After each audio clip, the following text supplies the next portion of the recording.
인투TV 시청자 여러분 안녕하십니까? 2024 선택 410 총선 여론조사 특집 방송 진행해 보겠습니다. 이제 인천 계양을 여론조사 분석을 한번 해볼 텐데요. 인천 계양을은 이재명 더불어민주당 당대표와 원희룡 국토교통부 장관이 대결이 성사되는 곳입니다.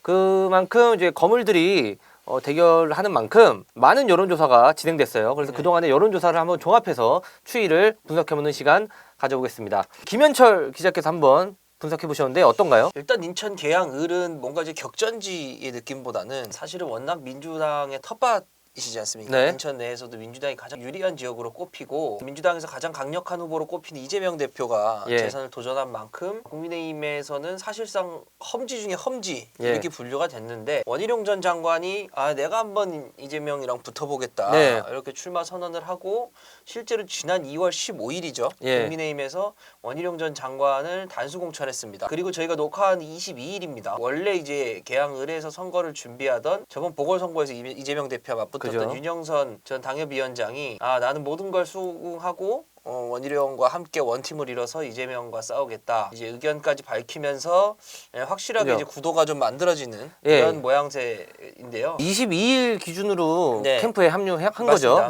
원래는 이제 본인이 컷오프된 것에 대해서 이의 제기를 하다가 이제 22일을 기준으로 확실하게 이제 원희룡 캠프에 합류해서 원팀을 이루겠다. 그래서 이제 확실한 구도가 현재 잡혀 있는 이런 상황입니다. 그리고 나서 이제 그 이전까지 여론조사는 한 4개 정도가 공식적으로 지금 중앙선거 여론조사 심의위원회에 올해 들어서 2월부터 이제 한 4개 정도가 등록이 됐는데 좀 의미 있는 여론조사라고 생각이 돼서 4개 이 여론조사의 시기별로 추이가 어떻게 변했는지 이걸 좀 알아보려고 합니다. 여론조사는 이제 지난 2월 2일 여론조사 꽃 그리고 2월 3일 한길리서치 2월 16일 미디어토마토 그리고 가장 최근에는 이제 2월 20일 한국리서치가 진행한 4개를 종합해서 한번 볼 텐데요. 처음에는 어떤 여론조사 결과가 나왔나요?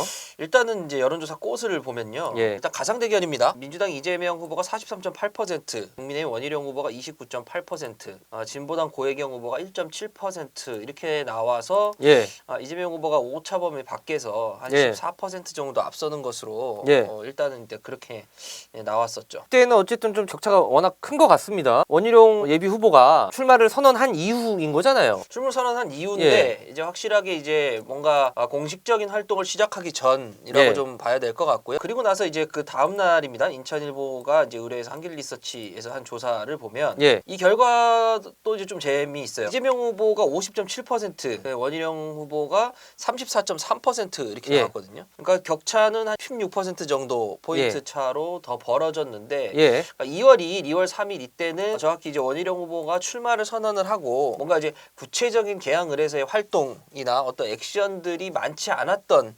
이런 때의 결과라고 좀 볼 수 있을 것 같고요. 어쨌든 이제 설 연휴를 기점으로 설 연휴 전이죠. 전후로 적극적인 행보를 보이면서 좀 달라졌다는 분석이신가요? 쭉 추이를 보면 2월 15일 날 그 원희룡 후보가 단수 공천을 받기 전이죠. 말씀하신 설 이후, 설 이후부터 원희룡 후보가 좀 그 지역에서의 움직임들이 좀 많아졌던 이런 상황이고 미디어토마토가 16일 발표한 여론조사 이건 지금 13, 14일 날 여론조사를 했는데 원희룡 전 장관의 공천이 발표되기 전이지만 정치권에서는 사실상 원희룡의 단수 공천이 예상된다 이런 얘기들이 나올 때였거든요. 그때 여론조사를 보면 이재명 후보가 49.1%, 원희룡 후보가 41.0%로 오차범위 바뀌지만 어쨌든 8.1%포인트까지 원희룡 후보가 따라잡은 이런 좀 결과를 좀 볼 수 있습니다. 어쨌든 2월 2일부터 2월 3일, 2월 16일까지의 여론조사를 종합해 보면 그래도 어쨌든 원희룡 전 장관은 상승세에 있었다고 볼 수 있어요.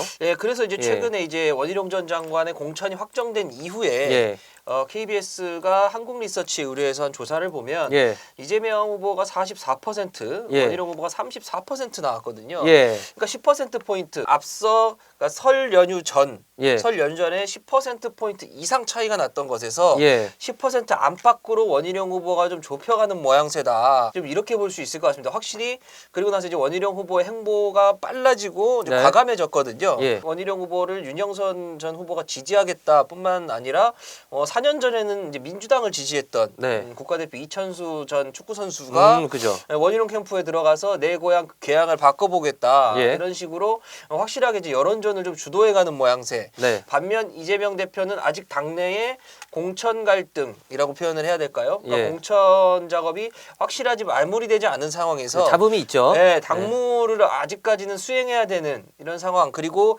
이재명 대표의 공천이 확정되진 않았거든요. 네. 그러니까 이재명 대표가 경선도 하겠다 뭐 이렇게 했지만 경선 지역으로도 발표되지 않았고 예. 단수 공천도 확정되지 않은 이런 상황에서 이재명 대표가 확실하게 자신의 선거 운동을 위해 뭔가 이제 행보를 하기는 어려운 상황. 네. 다만 주말에 보면은 이제 그 지역들 이런 데 좀 다니는 것 같더라고요. 원희룡 후보에 비해서는 아무래도 이 후보가 선거 운동을 하는 어떤 이 폭 자체가 조금 줄어들 수밖에 없는 예. 이런 상황 속에서 원희룡 후보가 이전에 이재명 후보와의 격차는 조금씩 좁혀가는 네. 이런 구도를 좀 볼 수 있다 이렇게 예. 볼 수 있을 것 같습니다. 네, 워낙 이제 계양구 지역이 더불어민주당의 이제 텃밭이었던 만큼 아직까지는 뭐 이제 이재명 당대표가 우위에 있다고 볼 수 있지만 네. 지금 어쨌든 추격하고 있는 원희룡 예비 후보 활동이 좀 앞으로 더 어떻게 결과를 만들지 좀 모르는 상황이고요. 그럼 정당 지지도를 한번 볼까요? 정당 지지도를 보면 예. 2월 2일 날 여론조사 고세 정당 지지도를 보면 더불어민주당이 45.7%, 예, 국민의힘이 31.5%, 네, 녹색정의당이 1.3% 나왔거든요. 그러니까 이 당시에 이재명 후보와 그 원희룡 전 장관의 지지도가 한 14%포인트 정도 차이가 났는데 네, 마찬가지로 정당 지지도도 민주당이 국민의힘을 약 14%포인트 정도 앞서는 것으로 네. 이렇게 좀 나타났고 예, 2월 3일 결과도 좀 보겠습니다. 더불어민주당이 49.3%, 국민의힘이 31.3%, 예, 이재명 후보가 한 17%포인트 같은 조사에서 앞서는데 정당 지지도도 한 18%포인트 정도 네, 민주당이 앞서는 것으로 좀 이렇게 나온 상황이고요. 예, 설 연휴가 지나고 나서 미디어토마토의 지지도를 보면 더불어민주당이 45.4%, 국민의힘이 35.2%, 10%포인트 격차로 좀 줄어든 것을 볼 수 있고요. KBS가 이제 한국리서치에 의뢰해서 조사한 결과를 네. 좀 보면 가장 최근 거죠. 네, 가장 예. 최근 겁니다. 더불어민주당이 41%, 국민의힘이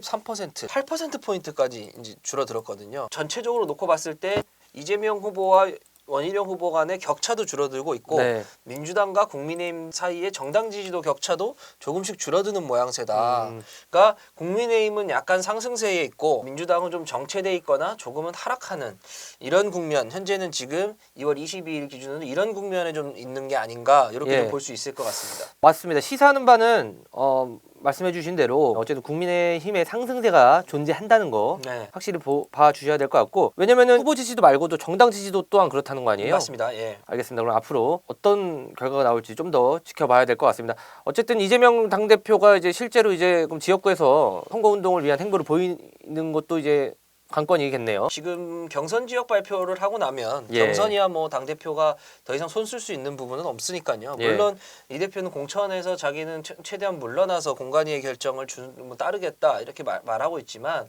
어쨌든 당무라는 것이 당 대표로서 소홀히 할 수 없는 부분들이 분명히 존재하거든요. 네.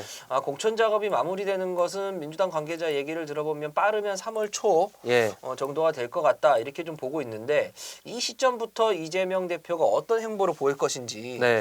다만 이재명 대표는 원희룡 후보에 비해서 다른 지역을 좀 많이 가줘야 되거든요. 예. 다른 후보를 지원하기 위한 그죠. 타 지역 방문이나 이런 것들이 좀 많아질 것이기 때문에 이런 일정들을 어떻게 조율해서 지역 내 표심을 끌어올릴 것인지 그리고 이제 인천에 출마하는 민주당 후보들은 이재명 후보에게 기대하는 측면들도 일부 있거든요.